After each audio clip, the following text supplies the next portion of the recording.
നമ്മളോട് ഒത്തിരി പേര് ചോദിച്ചൊരു കാര്യമാണ്, 7 ലക്ഷം രൂപയ്ക്ക് മുകളിലേക്കല്ലേ നമ്മൾ ടാക്സ് പേ ചെയ്യേണ്ട ആവശ്യമുള്ളൂ, അപ്പൊ പിന്നെ എന്തിനാണ് വെറുതെ ഈ ബേസിക് സ്ലാബ് ലിമിറ്റ് ഒക്കെ നോക്കിയിട്ട് നമ്മൾ ITR 3 ലക്ഷം രൂപയ്ക്ക് മേലെ വന്നാൽ ഫയൽ ചെയ്യേണ്ട കാര്യം എന്നുള്ളത്, അതിനെന്തെങ്കിലും ബെനിഫിറ്റ്സ് ഉണ്ടോ എന്നുള്ള രീതിയിൽ. തീർച്ചയായിട്ടും ITR ഫയൽ ചെയ്യുന്നതുകൊണ്ട് നമുക്ക് നിരവധി ബെനിഫിറ്റ്സ് ഉണ്ട്.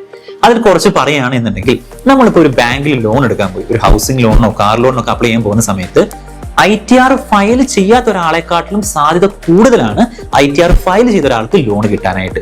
കാരണം നമ്മൾ അവിടെ കാണിക്കുന്നത് നമ്മുടെ ഫൈനാൻഷ്യൽ സ്റ്റെബിലിറ്റിന്റെ ഒരു ഡോക്യുമെന്റ് ആണ്, അല്ലെങ്കിൽ ഒരു പ്രൂഫാണ്. സോ ബാങ്കുകാർ തീർച്ചയായിട്ടും നമ്മളോട് ചോദിക്കുകയും ചെയ്യും, നമുക്ക് കാണിക്കാനും പറ്റിക്കഴിഞ്ഞാൽ അവിടെ നമുക്ക് ലോൺ കിട്ടാനുള്ള സാധ്യത കൂടുതലായിരിക്കും. ഇനി നമ്മൾ അതിന് പുറമെ നമ്മളൊരു വിസ റിക്വയർമെന്റ് നോക്കുന്ന ഒരാളാണെന്നുണ്ടെങ്കിൽ, പുറത്തേക്കൊക്കെ പോകാനായിട്ട് നമ്മളൊരു വിസ റിക്വയർമെന്റ് നോക്കുന്ന ഒരാളാണ് എന്നുണ്ടെങ്കിൽ, മിക്ക രാജ്യങ്ങളും നമ്മളോട് ചോദിക്കുന്ന ഒരു കാര്യമാണ് ITR ഫയൽ ചെയ്ത ഡോക്യുമെന്റ്. അവിടെ ഈ പറഞ്ഞ പോലെ നമ്മുടെ ഫൈനാൻഷ്യൽ സ്റ്റെബിലിറ്റി കാണിക്കാൻ പറ്റുന്ന ഏറ്റവും നല്ല ഡോക്യുമെന്റ് ആണ് എന്ന് പറയുന്നത് നമ്മുടെ ITR ഫയൽ ചെയ്തിരിക്കുന്ന ഡോക്യുമെന്റ് എന്ന് പറയുന്നത്. ഇനി അതേപോലെ നമ്മൾ ബിസിനസ് ചെയ്യുന്ന ഒരാളാണ്, അല്ലെങ്കിൽ നമ്മൾ സ്റ്റോക്ക് മാർക്കറ്റിൽ ട്രേഡ് ചെയ്യുന്ന ഒരാളാണ്, ഇവിടെ നിന്നൊക്കെ നമുക്ക് ലോസ് വന്നു, ഒരു ക്യാപിറ്റൽ ലോസ് വന്നു, ബിസിനസ് ലോസ് വന്നു, അല്ലെങ്കിൽ സ്റ്റോക്ക് മാർക്കറ്റിൽ നിന്ന് ലോസ് വന്നു.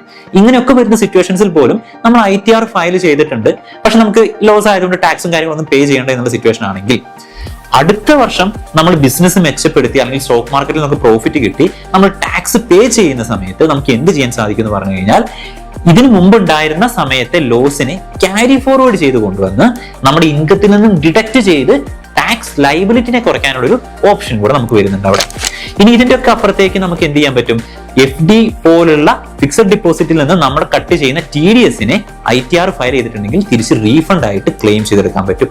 ഇനി അതിനും പുറമെ നമ്മൾ ബാങ്കിൽ നിന്നൊക്കെ വിഡ്രോ ചെയ്യുന്ന സമയത്ത് 20 ലക്ഷം രൂപയ്ക്ക് മുകളിൽ നമ്മൾ വിഡ്രോ ചെയ്യുന്ന സമയത്ത് നോർമലി അവിടെ നമുക്കൊരു TDS കട്ട് ചെയ്യാറുണ്ട്. പക്ഷെ ITR ഫയൽ ചെയ്തൊരു പേഴ്സൺ ആണ് ഇവിടെ 20 ലക്ഷം രൂപയ്ക്ക് മുകളിൽ വിഡ്രോ ചെയ്യുന്നത് എന്നുണ്ടെങ്കിൽ നമുക്ക് എന്ത് ചെയ്യാൻ പറ്റും, ഈ TDS കട്ട് ചെയ്യുന്ന പ്രോസസ്സിനെ ഒഴിവാക്കാൻ പറ്റും.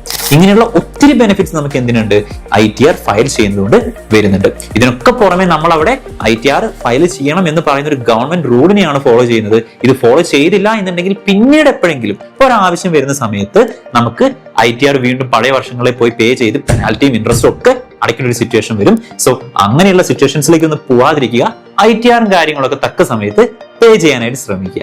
കൂടുതലുകൾക്കായി ഞങ്ങളുടെ പേജ് ഫോളോ ചെയ്യുക. Thank you.